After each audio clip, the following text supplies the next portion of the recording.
जी श्री हरिवंश। गुरुदेव, आपके चरणों में कोटि कोटि प्रणाम। गुरुदेव, क्या हमारे कर्म हमारे जन्म से ही निर्धारित होते हैं? अगर ऐसा है तो ऐसा क्यों कहते हैं कि आप जैसा कर्म करोगे आपको वैसा ही फल मिलेगा? क्योंकि वो तो कृष्ण भगवान ने पहले से ही निर्धारित कर रखा है।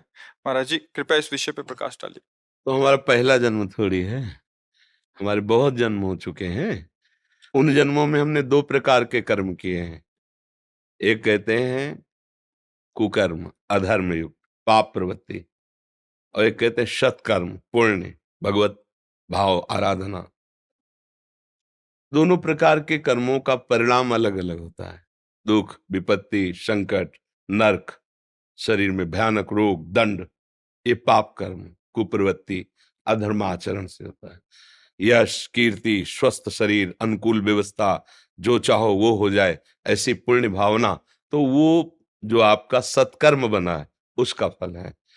अब ढेर सारे सत्कर्म जमा है और ढेर सारे दुष्कर्म जमा है हमारे गोदाम में। कर्म जिसे संचित कर्म कहते हैं शास्त्रीय भाषा में, उससे निकाला गया और दोनों कर्म को मिश्रित करके इसकी रचना कर दी गई और उन्हीं कर्म के अनुसार उसको उसी जगह पैदा किया गया।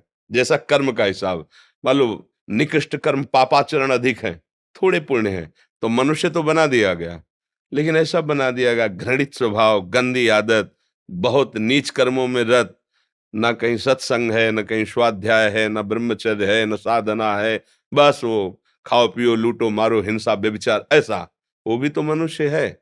और एक है संयम से चलता है, नियम से चलता है, ऐसे आचरण करता है कि समाज को सुख मिलता है, माता पिता को सुख मिलता है, हमारे देश की पूरी सेवा की भावना, कई तरह के ये दो कर्मों से उसको वहां जन्म दिया जाता है। जैसे उसके कर्म के अनुसार वैसे उसका स्वभाव बनता है। अब इस परंपरा को हमें मिटाना है, ना हमें सुकृत ना हमें दुष्कृत, हमें अंतिम जन्म बनाना है अपना, कि अब हमारा अगला जन्म ही न हो, ऐसा हमें अब करना है। हमारे भाग्य में जो लिखा उसे हमें बदलना है अब। नहीं तो भाग्य में नहीं लिखा है मोक्ष, भाग्य में भगवान का दर्शन नहीं लिखा है, बस शुभ अशुभ कर्म, दुख सुख की प्राप्ति, और फिर नए शुभ अशुभ कर्म, फिर नया जन्म, ऐसे ही होता आ रहा है बहुत काल से। अब सत्संग मिला है, अब हम अपने को संभालें। भगवान का नाम शुभ अशुभ कर्मों में नहीं है, ये दिव्य है नाम, ये कर्म नहीं है, ना शुभ ना अशुभ, ये दिव्य है। अगर नाम जप करोगे अंदर ही अंदर खूब जो गुरुदेव ने दिया है और दूसरों की सेवा की भावना रखोगे, तो निश्चित तुम्हारे दोनों कर्म नष्ट हो जाएंगे, पाप कर्म और पुण्य कर्म। पाप कर्म है लोहे की जंजीर, पुण्य कर्म है सोने की जंजीर, लेकिन बंधते तो दोनों में ही है, दुख तो दोनों में ही है ना। अब जैसे कोई अरबों खरबों रुपया, तो उसको देखो बेचैन है, उसको और चाहिए, वो इतना भयभीत है कि अकेले निकल नहीं सकता है, उसे नींद नहीं आती, नींद के लिए गोलियां चाहिए, भोजन नहीं पचता उसको, भोजन के लिए औषधि चाहिए, कितनी परेशानी। एक किसान आदमी दिन भर मेहनत करता है, 10 रोटी, आधा लीटर दाद और 2 लीटर दूध पिया, और जहां मना वहां चौड़े पे सो जाए, उसको कोई परेशानी नहीं है। इसलिए सावधान करने के लिए भगवान ने आपको संत संग दिया, गुरुवाणी मिली, गुरुवाणी आपको सावधान करती है कि आपका जीवन किस तरह होना चाहिए। महापुरुष तो अंतर्ध्यान हो गए, लेकिन उनकी वाणी साक्षात उनका स्वरूप है। वाणी जी जो है वो साक्षात गुरु स्वरूप होती है।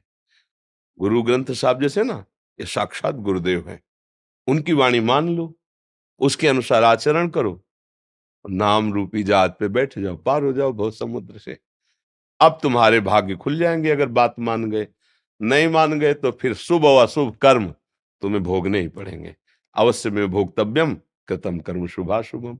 फिर नया जन्म होगा, फिर नई दुकान मकान, फिर मरो, फिर नया जन्म, फिर यही प्रपंच चल रहा है बहुत समय से। पुनरपि जननम पुनरपि मरणम पुनरपि जननी जठरे शयनम, बार बार वही। अगर विचार सही कर लो तो ये बंद हो जाए आवागमन, और हम अपने गुरु प्रताप से भगवान के दिव्य धाम में चले जाएं, जहां न जन्मना है, न मरना है, न दुख है, न सुख है, परमानंद है, प्रसन्नता ही प्रसन्नता, सुख ही सुख है। जी, समझ में आया किसका प्रश्न? हाँ जी।